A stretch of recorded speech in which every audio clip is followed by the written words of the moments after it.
안녕하십니까. 오세아니아 위클리 이번 주 순서 시작합니다.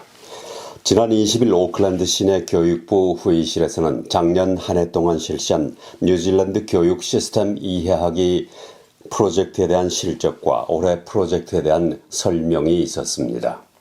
오클랜드를 비롯해 해밀턴, 크라이스트처치, 웰링턴 지역에서 학부모들을 주 대상으로 뉴질랜드 교육 시스템 이해하기 프로젝트에서는 한국이 전체의 27.4%로 참여자가 가장 많았고, 다음은 풍가타밀 21.3%, 필리핀 18.9%, 로힝야 14%, 소말리 5.5% 순이었습니다.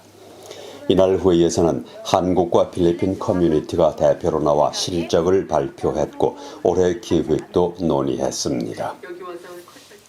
뉴질랜드 다민족부와 보건부의 다민족 커뮤니티를 위한 보건 사회 서비스 부문에 관한 논의가 지난 23일 오후 6시 오클랜드 엘레슬리 센터 헌터빌 룸에서 있었습니다. 이 회의는 새롭게 뉴질랜드 정부가 계획한 국민 건강 전략인 파에로아를 설명했는데, 이 정책은 앞으로 뉴질랜드 국민들의 건강한 미래를 달성하기 위한 서비스를 제공하게 됩니다. 이날 참석한 다민족 대표들은 뉴질랜드 건강 시스템에 대한 불만이나 제안 등을 전달했고, 정부와 건강 시스템의 의사결정과 무엇이 우선순위로 달성돼야 하는지에 대한 의견도 논의하고 전달하는 자리가 됐습니다.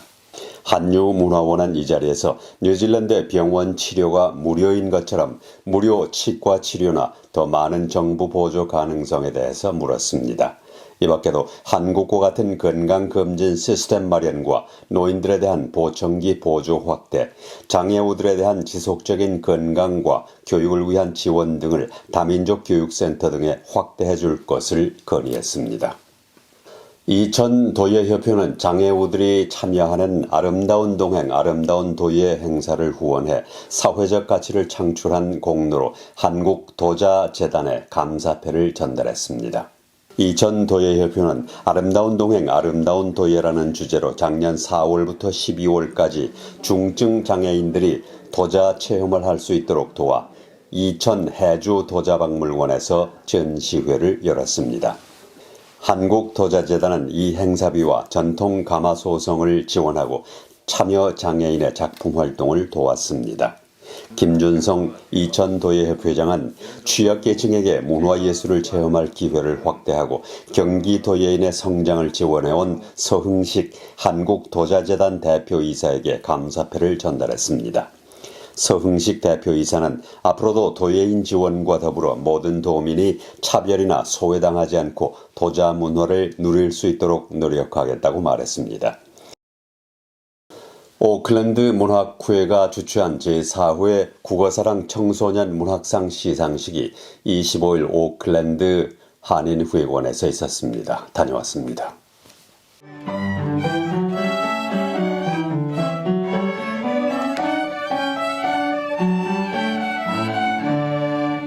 지금은 많은 외국인들조차도 한류 열풍에 힘입어 한글을 배우려 애쓰고 있습니다.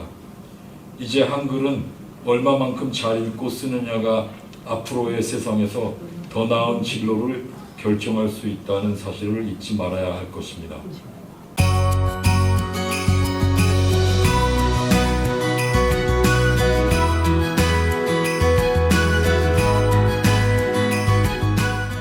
달팽이는 무척 고단했지만 다음 날도 또 다음 날도 놀이터로 가 보았습니다. 그렇지만 언제나 해가 저물고 말았습니다. 힘없이 집으로 돌아가던 달팽이는 울고 있던 지렁이를 만났습니다. 180개국에 흩어져 사는 750만 한국인을 한 가지로 묶어주는 것이 무엇일까 생각해 봤습니다. 그건 바로 다른 게 아니라 우리 생각입니다. 우리가 어를 지켰기 때문에 그 어를 지켜서 한국 사람끼리 모이고 축구하고 노래하고 먹고 이제 서로 격려하고 그런 것으로 생각했습니다. 마찬가지로 우리 어를 붙잡아매는 것이 이러한 것인데, 지금 세상에서 아무리 AI가 발전이 되고 또 챗 GTP가 돼도 우리 어를 못 이기는 것 같습니다. 또 이겨서도 안 되고요. 그래서 앞으로도 오히려 우리 청소년들이 더 열심히 해서 우리 한글로 쓴 소설을 또는 작품을 오히려 거꾸로 영어로 번역해서 키위들한테도 보여줄 수 있는 그런 놀라운 좀 발전을 할 수 있을 거라고 저는 믿습니다.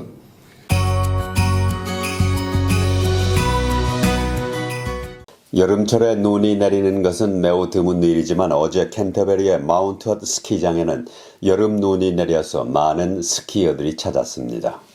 마운트 헛 스키장 측은 원래 계획은 약간의 산악 자전거 타기와 눈길 걷기 그리고 관광이었지만 스키와 승마까지도 가능했다고 밝혔습니다. 한 스키어는 정말 신나는 여름이었다고 말했고 또 다른 스노우보더는 남반구에서 지금 스키를 타는 것은 놀라운 일이라고 말했습니다. 스키장 측은 연중 매달 약간의 눈이 내릴 수 있지만 여름철에 실제로 스키를 탈 수 있는 정도의 눈이 내리는 것은 매우 드물다고 말했습니다. 작년 한 해 동안 호주 정보국이 체포한 외국 스파이 집단은 러시아와 관련이 있는 것으로 나타났습니다. 호주 국내 신문 보도에 따르면 익명의 소식통을 인용해 스파이들이 외교관 행세를 하고 캔버라 주재 러시아 대사관을 포함한 여러 장소에서 18개월 이상 활동했다고 전했습니다. 이들은 기밀 정보에 접근할 수 있는 호주인을 모집하고 데이터를 훔치려 한 것으로 알려졌습니다. 야당 지도자 피터 듀턴은 많은 국가들이 호주를 주시하고 있다고 말했습니다. 그는 또 특정 국가가 매일 간첩 활동에 연루되어 있다는 사실이 놀라운 일은 아니라고 말하고 러시아와 중국뿐만 아니라 다른 많은 국가들이 호주에서 기회를 잡으려고 노력하고 있다고 밝혔습니다. 이러한 보고서에도 불구하고 돈 페럴 무역장관은 호주 주재 러시아 대사를 추방하라는 요청을 거부했습니다. 안소니 알버니스 호주 총리는 세계에서 가장 큰 행사 중 하나인 시드니의 동성애자 마디그라 퍼레이드에 호주의 현직 총리로서는 처음으로 참석했습니다. 12,000명 이상의 참가자와 200대의 장식물이 지나갈 때 많은 인파가 시드니의 옥스포드 스트리트를 메웠습니다. 코로나로 인해서 2019년 이후 전통 방식으로 퍼레이드가 열린 것은 이번이 처음입니다. 알바니스 총리는 이것은 오늘날 호주를 기념하는 행사라고 말하고 호주 정부는 국민 모두를 대표하고 포괄적인 정부가 되기를 원한다고 밝혔습니다.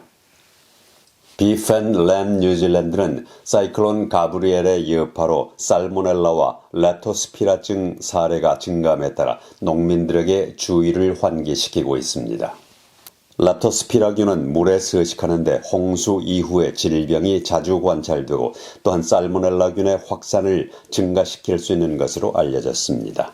동물복지 전문가인 할리데이는 이들 두 가지 질병이 이미 북섬의 동해안에서 발생하고 있다고 말했습니다. 그는 감염된 동물의 소변과 접촉하는 사람들이 렙토스피라증에 걸릴 위험이 가장 높지만 박테리아는 소변으로 오염된 토양과 물에서도 살 수 있다고 말했습니다.